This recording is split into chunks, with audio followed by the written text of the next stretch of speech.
Part 1. My 10-year-old daughter was pushed off the 4th floor by a school bully, fighting for her life. My gentle, unassuming husband went to demand justice, only to have both his legs shattered and dumped like trash at the school gate. I thought my life was over, but never in a million years did I see this coming. My salvation came from the elite brats I'd fed for 13 years. I'm the head chef at the most exclusive private prep school in the city. Even in utter despair, I could only hide by the dining hall window and cry. Then a hand rested softly on my shoulder. Aunt Brenda, what's for lunch today? I wiped my tears in a panic and looked up, only to freeze. The rowdy, entitled rich kids who usually filled the hall with chaos were standing in a tight line by the window, their faces somber like I'd never seen. Aunt Brenda, who hurt you? Why are you crying? For 13 years, I'd won over these top-tier billionaire kids with my cooking, spoiling their picky palates like no one else ever could. I once had a perfect little family. My husband Scott, hardworking and kind, my daughter Tess, bright and beautiful, but tragedy always strikes the most vulnerable. Tess, just 10 years old, got into a fight with a mean girl at her elementary school, and was brutally pushed off the 4th floor rooftop.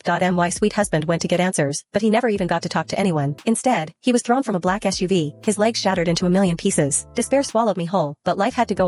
It was snowing heavily this morning, just like it is now. I numbly prepped ingredients, my chest tight with pain, chopping, mixing ground meat, beating it until tender, pouring hot oil over the top. The aroma burst forth in an instant. The giant stock pot bubbled with creamy stew, paper-thin grilled chicken breast sat on a platter, and a mountain of hummus stood on the side. I'd just finished making sandwiches when the lunch bell blared like a thunderclap. Seconds later, the students poured in like a tide. Leading the pack was the school's resident troublemaker, Jax Peterson. He yelled the second he walked in, Aunt Brenda, I'm starving. What's the special today? Looking at his bright, youthful face, I forced down the bitterness and managed a smile. First snow of the year, kid. I made 4 kinds of sandwiches, plus piping hot mulled lamb soup. If you want something light, the hummus with creamy stew is unbeatable. Right after him came Keller Harrison, son of the Board of Trustees chair, cold on the outside, but the one whose words carried the most weight. He leaned in and whispered a bombshell in my ear. Aunt Brenda, don't work too hard. My dad said your raise next year is a done deal, and the European study trip this summer? The school's covering all costs. You can bring Tess too. I grinned from ear to ear at that. I turned and heaped a giant bowl of creamy stew for him, piling the meat high. Jax walked in protest beside him. Aunt Brenda, you're playing favorites. Why does he get more meat than me? I waved a hand dismissively, nodding at the pot behind me. There's plenty more in the pot. Eat as much as you want. It's all for you kids. Jax hooped and jumped. Hoo-hoo, I love you, Aunt Brenda. Watching them, I thought back to my own childhood. I grew up poor, standing on a step stool to cook for my family when I was 7. Right after junior high, my dad crushed my dreams. We don't have money for more school. Quit. The next day, I tore up my high school acceptance letter, grabbed a tattered bag, and hopped a train north. I was only 15. I worked in a factory, then as a line cook, scraping every penny to take night classes and get my culinary certifications. Finally, at 21, I landed the job at this elite prep school, and I've been here 13 years. Every day at 3 p.m., I'd be at the elementary school gate to pick up Tess. My 10-year-old, with her perfect little face, would hold up a certificate the second she saw me, her eyes shining like stars. Mom, I won first place in the city's creative writing contest. Teacher said I get to go to the national competition next month. My hand shook when I heard that. I pulled her into a tight hug, my voice trembling. Oh my God, Tess, my baby girl is a genius. Anything you want for dinner tonight, your dad's cooking. Tess held my hand, grinning from ear to ear, but then a chill ran down my spine, like a venomous snake was watching us from the dark. I spun around.